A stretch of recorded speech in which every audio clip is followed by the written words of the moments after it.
Welcome back. It is game one of the Eastern Conference Finals of the Miami Heat travel to Boston to take on the Celtics. My three favorite picks are on the way. Let's recap Tuesday. The opening game of the Lakers-Nuggets series was a 1-1 day. Certainly could have been worse. Jamal Murray goes over his points plus assist line pretty easily. D'Angelo Russell just didn't show up, didn't shoot too well, didn't play in the fourth quarter. The Lakers obviously went towards more of a bigger lineup with Rui Hachimura in there. It's game one. Teams are going to make adjustments on the fly. That's why I always say game 1 and 2 are normally kind of the hardest to bet in series. But today I got 3 picks and they're coming up real quick. But first I want to talk about a tool that my friends at Dimers have. Now, if you don't know anything about Dimers, we do our daily MLB parlays over there every Monday through Friday. If you aren't watching the MLB videos, what are you doing? We post those normally before these videos every morning. So go check it out. We've hit 2 straight parlays, but that's not what we're talking about today on Dimers. We're talking actually about their trends tab that they have right now. I'll put in the bottom link or top link in the description. If you want to check it out, they normally combine. They show you some of the coolest trends. And honestly, it's somewhat pretty neat. You don't have to bet them, but shows some of the best trends, compares them to the sportsbook lines, and gives you them out there if you want to bet them. I'm just saying, it's pretty neat. They have a lot of different blocks and steals lines of market I don't really target, but also some rebounds, some points prompts in there too. Again, it's the top link in the description, dimers./trends or something along those lines. Check it out. Let's dive into our favorite picks. And this one you guys are going to hate, and I think a lot of people won't like it, but unders normally hit more often than the playoffs, and we're talking about this guy, Jayson Tatum. I like his under 29.5 points, minus 109 on Barstool. Now, I understand Tatum can make you look like an idiot taking an under, and if you took his under in Game 7, well, you played yourself because he went out there and scored 51 points. But I just look at this line, and I think, 29.5 is a tad too high. It's hard to score 30 points in any given playoff game, especially against one of the best defenses in the league in the Miami Heat. And if this does go down to 28.5, it is worth noting that he has landed on 29 on the dot twice this postseason. So be careful. I probably play this up to about minus 130. The best odds are around minus 109 on Barstool. Now, let's talk about the Heat because, like I said, it's game 1. We don't know exactly what the lineup they're going to try out there. Will they start Caleb Martin? Will they bench Kevin Love for Caleb Martin? Will Haywood Highsmith play some minutes today? Who guards Tatum? But I think it's a combination of all these guys. They're not just going to put one guy on Tatum and say, all right, yeah, have fun one-on-one. No, they're going to put a bunch of different looks because you have to throw different looks at a star player like Tatum, make him uncomfortable, at least as uncomfortable as you can make him. Now, you look at Tatum so far this postseason, averaged 28.2 points per game. Obviously, that 51-point game helped move up that average, and he's gone under this line, 29.5 points in 8 of 13 games so far. And you look at their first 2 opening matchups, they faced the Hawks, a very fast-playing team, and then the Sixers, pretty slow-playing team. But no one plays really slower than the Miami Heat, especially in the playoffs. It's a team that's going to try to make this just a dogfight, make you have to, grind out half-court possessions and make tough baskets. And that's what the Heat are going to try to do, slow down this game. If they get into a shooting match against the Celtics, they're going to lose. They're not going to win high-scoring games. It's going to be tough for them to do that. They're not the best three-point shooting team, and now that they're down Tyler Hero as well, they don't have a lot of scorers out there besides Jimmy Butler. And so I look at the Heat. They're going to make this game pretty slow, and they're going to make life difficult on Tatum. He's going to be their number one priority. He's obviously the head of this Celtics offense, and they're going to have to make life difficult. Now, I don't see him playing 44 minutes like we have been seeing him in that Sixers series because obviously their backs were against the wall, but still, I think this Heat team very capable. We saw every Knicks player that drove to the basket, they were met with another defender. So I like our chances here. I know Tatum fading him is always scary, and if you don't want to fade him, feel free. You don't have to, but I just think 29.5 is a tad too high in a game 1. I think the Heat will come out here, have some tough defensive assignments for Tatum, make life difficult on him. If he makes tough shots, so be it, but I'll take Jayson Tatum under 29.5 points as my first play of the day. Now, moving on to my second play. If you don't like unders, you're not going to really like this video, but my next one's going to be a Miami Heat under, and it's going to be Bam Adebayo. I like his under 17.5 points. It's currently plus 100 on DraftKings. If you want to take a juiced like minus 130 at 18.5, which is an alt points line on FanDuel, don't call you crazy there. I don't see this line changing from 17.5. I really don't. So give me that plus 100. You can play that right around minus 120. Now, Bam Adebayo, he's been obviously played a bigger role offensively this year than he did all of last year. And there is a chance Bam Adebayo comes out here and scores 20 plus points. It could always happen. But I liked what I saw out of Al Horford last series against Joel Embiid. And I expect him to make life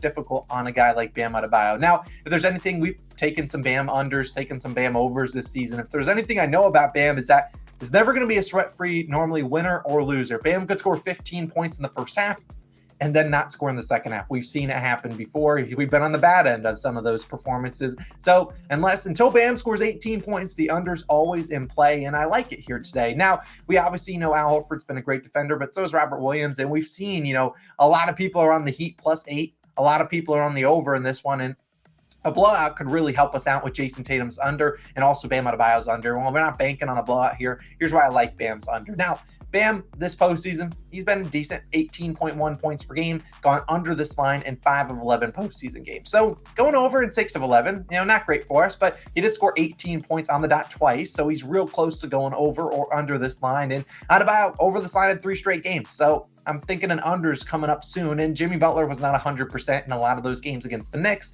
And they haven't played since Friday. So I think you'll see a Butler a lot more healthy in this one. And the Celtics are a team that has allowed the second fewest points per game in the paint this postseason. If there's something I know about Bam Adebayo, he struggles making shots over or just contested shots. We've seen him miss out on some layups. He's missed some mid-range shots because they're contested. And I don't expect Al Horford to give him any free buckets today. And even if Al Horford's maybe rotating to guard someone else, Robert Williams is going to come in here and rotate too. So I just don't see a lot of points coming in the paint. And if, Bam Adebayo wants to be knocking down his jump shots, fine. I can, take it on the chin and take him, I'll live with that because we've seen Bam. He's gone over this line, like I said, in 3 straight. But it is worth noting, shot above 50% in 5 of the last 6 against the Knicks. Like Bam Adebayo, we know he's capable of those 4 for 13 type performances. He's never guaranteed a lot of shots, sometimes not the most aggressive guy. If you look at his regular season performances against Boston, you'd be like, oh, let's hammer some Bam overs. Like you got to look more into those matchups. We saw Jimmy Butler. I don't even think he played in any of those games. We also saw Al Horford miss some of those games. Robert Williams missed some of those games. So end of the day, I'm comfortable fading Bam Adebayo here. I'll take his under 17.5 points. What projects to be, I think, a lower scoring game. So give me Bam's under. I know. Well, I think a lot of people will be fine with taking a Bam under. They'll be more suspect about Tatum's. But for my third and final play of the day, if you want an over, you're not getting one in this video. We're taking Robert Williams under 16.5 points, rebounds, assists, PRAs, minus 119 on Caesars. Now, before you go down below in the comments and say, Austin, I don't have a PRA line. Yeah, I don't know why. FanDuel and DraftKings did not post a PRA line for Robert Williams. I take his points plus rebounds line, which is why I say that's the pivot. That's at 14.5. I'm taking PRAs because I don't see him getting a ton of assists today, but there's probably a good chance that the PRA under cashes, probably is under points and rebounds at 14.5 cashes as well. So being the individual line, points is probably the way I would go. Now, like I talked about with that Bam Adebayo analysis, I'm fine if Robert Williams, plays a good amount of minutes today. But I just don't see it happening. Now, Robert Williams is going to play in the starting lineup. They've already announced that, although that could always change. You never want to believe, never to look too hard into the starters until it's officially they're out on the court. But we look at, obviously, Robert Williams was inserted into the starting lineup for this against that Sixers in the Sixers series in Game 6, and he had a decent role in those games. But this is a different matchup. This is a Heat team that I wouldn't be surprised if we see the Heat go small. They've been starting Kevin Love. Could we see them start Caleb Martin so that he goes out there and guards Jayson Tatum and Jimmy Butler doesn't have to do everything? No, that's reasonable to expect. So I wouldn't be surprised if Robert Williams doesn't play a big role in this series here because, PJ Tucker in the last series, he was the no-show on offense. Sure, he had that 11-point first quarter, but they were comfortable living and dying by PJ Tucker shooting threes.